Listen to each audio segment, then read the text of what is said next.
Yes, we're back here. It's episode number 171, Tommy Maroon Sports Show, right here on WCTV, a great television channel and a great cable provider. As you all know by now, it's the best. But anyways, you know what's also the best? The Cleveland Guardians, who are playing in a do-or-die game tonight. You probably know what the outcome is by now by the time you're watching this, but as of taping right now, we don't know what happens.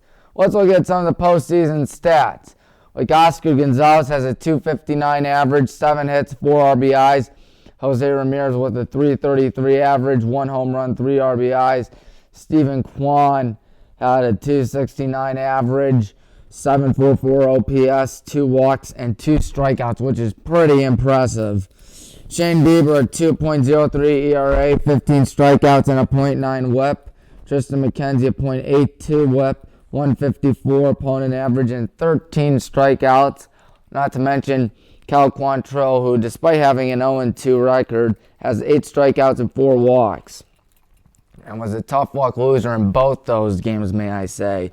And Emmanuel Clase has pitched 4.2 innings in 3 games, and his ERA of the postseason is a grand total of 0.00. And then time to look at the Cleveland Guardians against the Yankees. That was a good series in which the series has been tied up and it comes down to tonight. And we'll hear Bob Costas pull for the Yankees today, as he has been doing all series long, which is really annoying, but you know what? It is what it is. Guess we'll have to live with it. Anyways, Stephen Kwan hit a home run game 1. Unfortunately, Harrison Bader and Anthony Rizzo hit home runs for the Yankees in game 1. Oscar Gonzalez in game 2 with the go-ahead bloop single, and Josh Naylor hit an RBI double in game 2. And then this game right here, Aaron Judge hit a home run. He got out of that funk out there by hitting a 2-run bomb, which is very frustrating to see because it's fun watching Aaron Judge disappoint in the playoffs. But don't worry. The Cleveland Guardians did win that game on a walk-off, what do you call it? I'm trying to find it. Here's how it sounded when I was announcing the game. Let's listen to Oscar Gonzalez's walk-off single. Literally all you need to do. 1 ball, 2 strikes. Everyone's saying their prayers. Clark Schmidt ready. Into his lineup, 1-2. Reaches out. Up the middle, bases! One runs in. Here comes the second run. It's time! It's time! It's time! SpongeBob did it again! MVP 2003 was right. Oh, I can hear Bob Costas' tears all the way right here. SpongeBob Gonzalez does it again! Yeah, for those that don't know, ignore the voice cracks, but I was playing a game of MVP 2003 the day before. And guess what? I was playing MVP 2003. I said that the Cleveland Guardians, or when I played it, the Guardians won it 6-5 on a walk-off single into center field, albeit in 10 innings rather than 9. On a 2-out rally, Bill Selby hit the walk-off, if you recall him. It was off Mariano Rivera, so that goes to show you how incredible it was. And it's insane. For those that think I'm lying, here's a tweet that says it right here. If I turn down the brightness, you can see it better. Yep.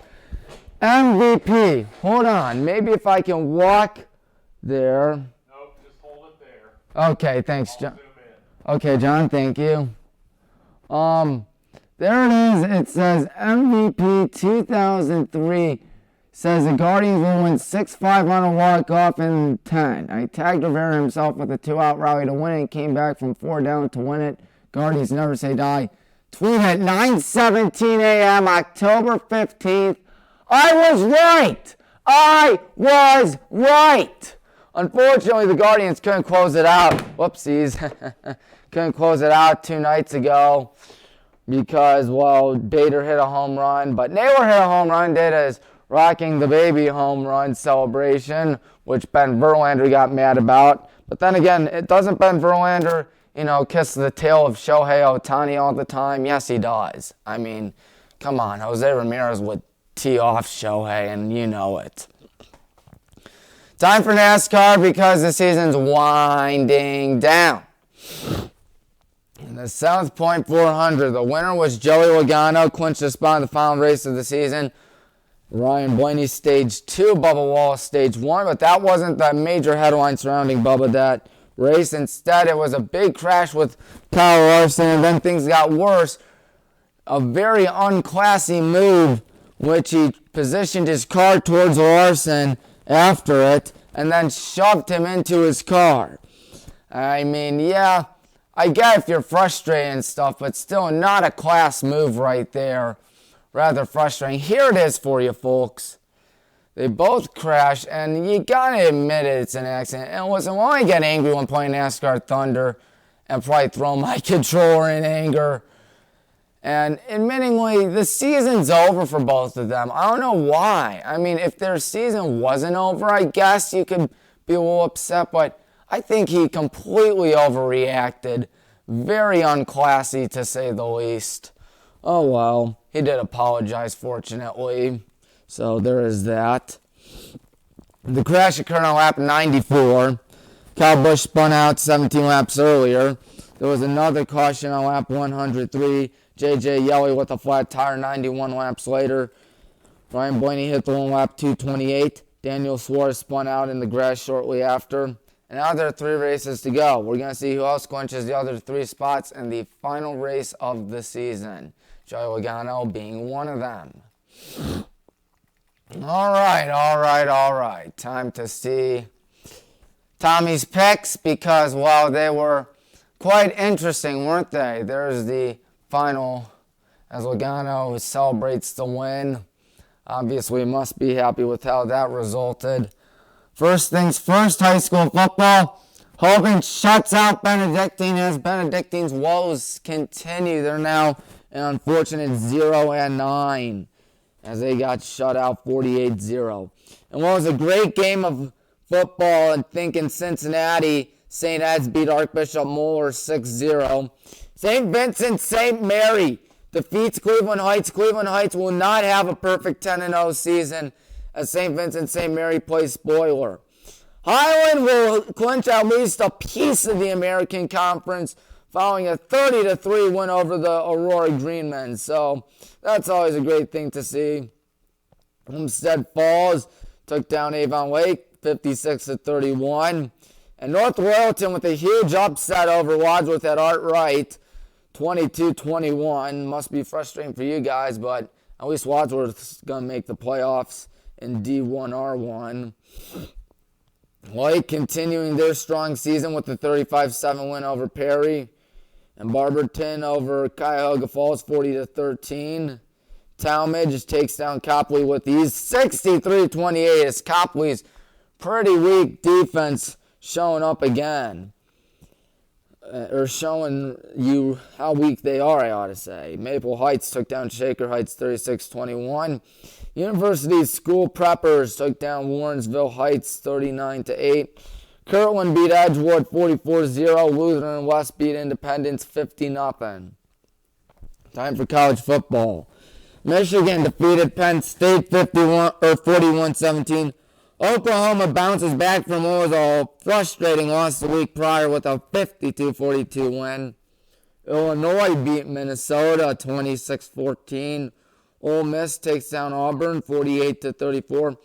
And probably the game of the season, probably one of the greatest games I have ever seen in my entire life.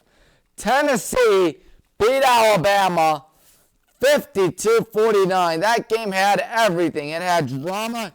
It had excitement. It had down to the wire, a last-second field goal that went sideways rather than spinning like a typical field goal kick was. It went the other way instead, spinning sideways. Barely clears the goal post. The goalposts come down from the crazy fans and into the river. Tennessee is currently raising money for their goalposts. I mean, you definitely deserve it if you win a game like that. I mean, I swear Rocky Top's going to be number one on the billboard this week. I swear to goodness. TCU beat Oklahoma State 43-40 in double overtime. Syracuse beat NC State 24-9. Georgia Southern takes down James Madison 45-38. What else is there? Michigan State beat Wisconsin 34-28. LSU beat Florida 45-35. Clemson with a 34-28 victory, but the game was much more lopsided than what the final score says. Kentucky beat Mississippi State 27-17. Notre Dame lost again. Why do I root for Notre Dame?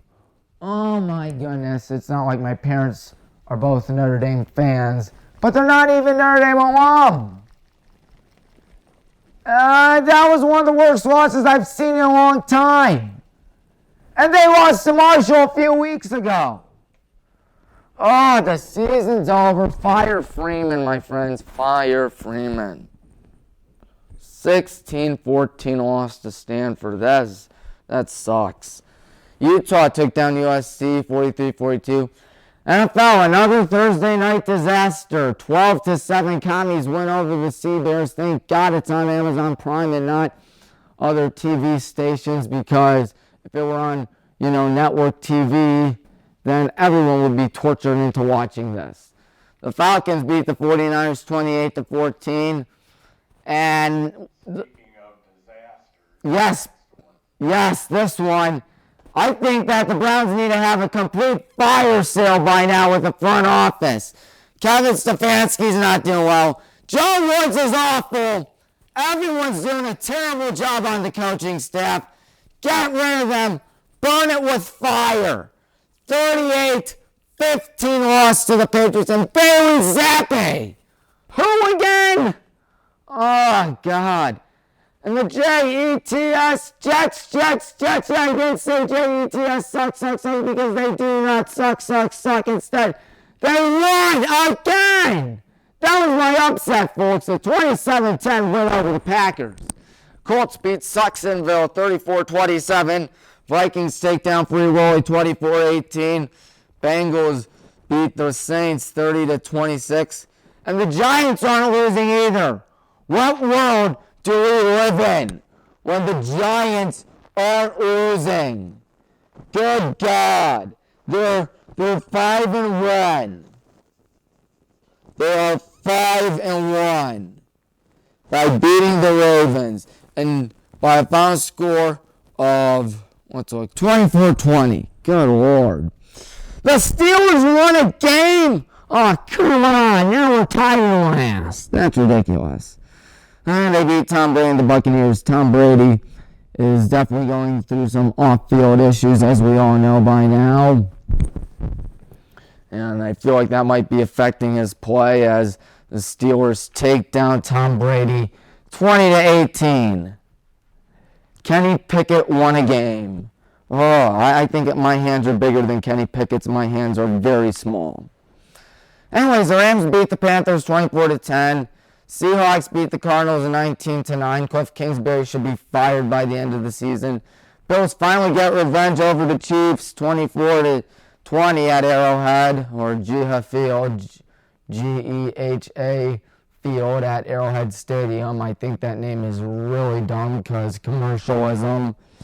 Eagles beat the Cowboys 26-17. They're still undefeated. How about that? And the Chargers won in overtime against the Broncos 19-16. Thanks to Dustin Hopkins, former Commanders kicker, who despite playing with an injured leg, kicked 4 field goals and won it. That takes courage and bravery, folks. That really does. Anyways, let's look at last week's recap. Whoops, sorry, folks. High school football, I went 10-3 with 12 points, puts me at an 81-47 record with 101 points. College football, I was 9-5 with 11 points. I'm 62-37 with 71 points. The NFL, I went 9-5 and again 11 points. And I am currently 52, 41-1 with 56 points. Now time for the big part, Tommy's picks. As you can tell, there weren't too many college games for me to pick from because there weren't too many college games that interested me. Anyways, St. Ed's playing Archbishop Hoban. St. Ed's is home. Biggest game of the year. If St. Ed's can win this, which I think they will, they should be good for a run for the state. Either way, both these schools are capable of runs for the state. St. Ed's at D1, Hoban in D2. Massillon Washington playing Canton McKinley. Canton McKinley's season has been revived and resuscitated following an 0-4 start. And I think that they can pull off an upset Paul Brown Tigers Stadium. Yes, I know the Tigers have had 2 weeks to prepare for this game, but still, I think McKinley has what it takes for the win. And meanwhile, my lack of the week. Highlands take it down Copley. We are running the tables in at least the regular season. We're going to hang at least 50, maybe 60 against the Copley Indians. And it is going to be a lot of fun to watch. We'll be on Tommy Maroon Sports Live, by the way, like every Highland football game. Avon will beat Amherst Steel, and I think they will secure the #1 spot in the region, unfortunately. Walsh Jesuit against St. Vincent St. Mary. I'm going with the Fighting Irish of St. Vincent St. Mary. Medina against Solon. What's been a crazy season for those Medina Battling Bees with Danny Stoddard just going off and going crazy out there. I think he'll continue it with another win over the Comets. And then for the conference championship, what is it? Great Lakes Conference GLC Championship. Elyria Catholic against Holy Name. Elyria Catholic home. I think Elyria Catholic can do it. Benedictine hosting Nordonia, but I think Benedictine will unfortunately go 0-10 this season, which is kind of unfortunate. Nordonia should win. Kirtland against Orange, picking the Kirtland Hornets. Olmsted Falls playing Brea Mid Park, picking Olmsted Falls. Barberton should beat Talmadge. Aurora should beat Revere. Wadsworth will take down Twinsburg. North Royalton to beat Brecksville. Westlake over Lakewood. And North Olmsted over Buckeye. All right, time for college football. Starting off with, what do you call it? Ohio State against Iowa. I'm picking Ohio State because us Notre Dame fans in Ohio can't have anything good in life. Clemson against Syracuse, picking Clemson at Death Valley. Kansas, I think, will finally get off the schneid with 2 wins over Baylor. Kent State will beat Akron in the Battle of the Wagon Wheel. Toledo will beat Buffalo. UNLV will beat Notre Dame because, of course, Notre Dame's not good at all. LSU will upset Ole Miss because, once again, I feel like God is taunting Notre Dame fans by now because Notre Dame fans have not seen a national championship in over 30 years. That's ridiculous for a historic program like ours. My word. Oregon to beat UCLA. Oklahoma State will lose to Texas. Alabama will beat Mississippi State. Penn State will beat Minnesota. And TCU will beat Kansas State. Now time for the NFL and then a quick little preview of each region powered by Joe Idol's computer rankings. I think the Saints will beat the Cardinals on Thursday night. Ravens will beat the Browns because, of course. The Panthers are my upset of the week. They played the Rams pretty well in the first half, and Tom Brady lost to the Steelers, for God's sake. To the Steelers! Bengals will beat the Falcons. Cowboys are my lock of the week against those Aurora Lions because the Lions are basically the Chicago Cubs of football, except even the Cubs won the World Series. And when they won the World Series, of course, it happened to be against the Guardians because us Guardians fans can't have anything good in life, you know. A 74-year-long drought that could be 75 if Lester shuts us down tonight, which would be frustrating. Sox are going against the Giants. Giants are going to be 6-1. How about that? Who would have thunk at the beginning of the season? Who would think that the entire NFC East, since the commies, would be good this season? Titans are going to beat the Colts. Packers to beat the Commies. The Jets are going to beat the Broncos because in one of the words of one of my YouTubers that I watch, Geno Smith and Russell Wilson basically switched bodies Freaky Friday style this season. And Russell Wilson's playing like a high school freshman playing, I don't know, in the NFL, and Geno Smith isn't looking that shabby. However, the Raiders will beat the Texans, and the Chargers will beat the Seahawks. Chiefs to take down the 49ers. Steelers to beat Free Willy in a game in which Tua Tagovailoa may come back. And the Patriots will beat the Sea Bears with Bailey Zappi. Bailey Zappi. Let that sink in, folks. Anyways, folks, time to look at each region. Okay, time to look at each region out here. Of course, you see that. Okay, let's zoom in on that again. If we can. We're looking at each of the regions out here. First things first, Division 1, Region 1. St. Ed's has secured the number 1 seed, as you can tell. And right here, it looks like basically what needs to happen is if Liquid wins, they will make it to the playoffs. But if Stowe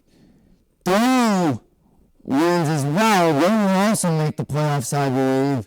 Stowe.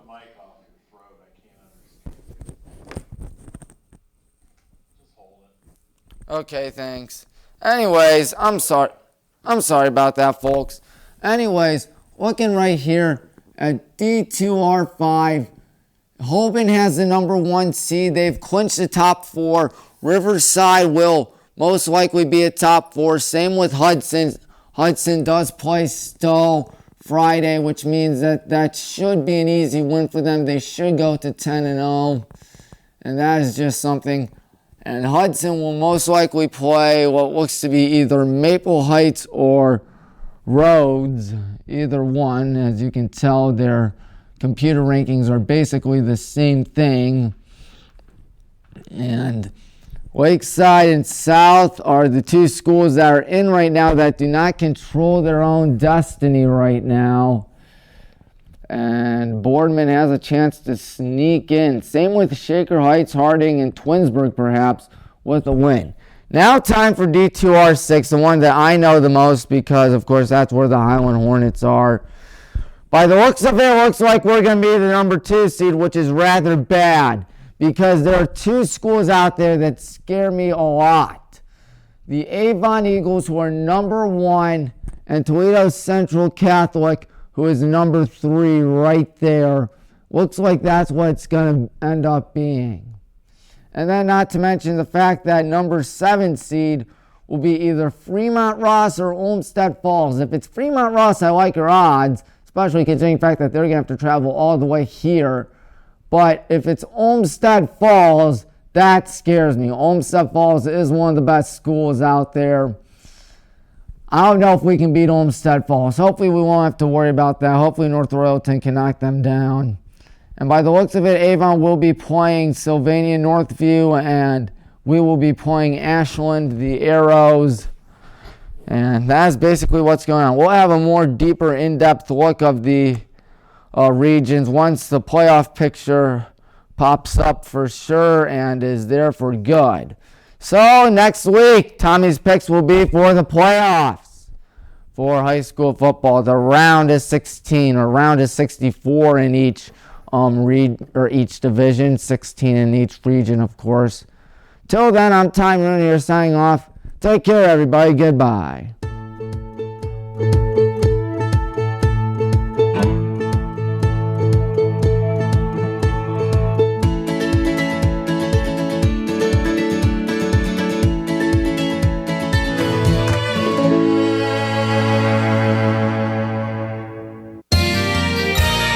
You are watching WCTV, Wadsworth Community Television.